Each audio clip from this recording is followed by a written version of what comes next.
नमस्कार मित्रांनो, मी स्मिता. आर्ट फॅक्टरीमध्ये तुमचे मनपूर्वक स्वागत. मागील भागामध्ये आपण मेमरी ड्रॉइंग कसे करायचे, त्याचं कंपोजिशन कसं करायचं यावरती अभ्यास केला आहे. आज आपण पाहणार आहोत मेमरी ड्रॉइंग मध्ये कलरिंग कसं करायचं.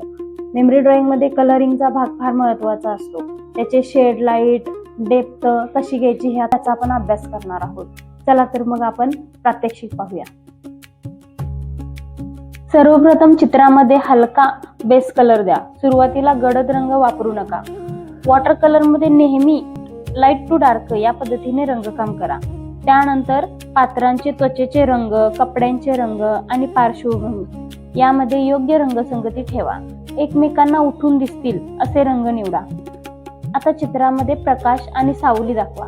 जिथे प्रकाश पडतो तिथे रंग हलका ठेवा आणि सावलीच्या भागात त्याच रंगाची गडद छटा वापरा. त्यामुळे चित्राला खोली आणि जिवंतपणा येतो. झाडे, आकाश, रस्ता, इमारती आणि इतर वस्तूंमध्येही रंगांची योग्य तुलना ठेवा. सर्वत्र सारखेच गडद रंग भरू नका. आवश्यक तेथेच गडद रंग वापरा. शेवटी चित्र पूर्ण वाळल्यानंतर काही फायनल टच द्या. त्यामुळे चित्र अधिक आकर्षक आणि प्रभावी दिसते.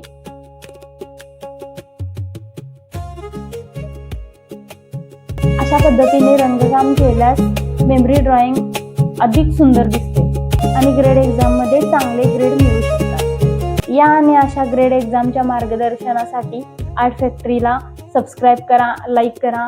तुमचे कोणी मित्र, मैत्रिणी, शिक्षक वगैरे असेल तर त्यांना हा व्हिडिओ नक्की शेअर करा. पुढच्या विषयामध्ये आपण बघणार आहोत संकल्पचित्र.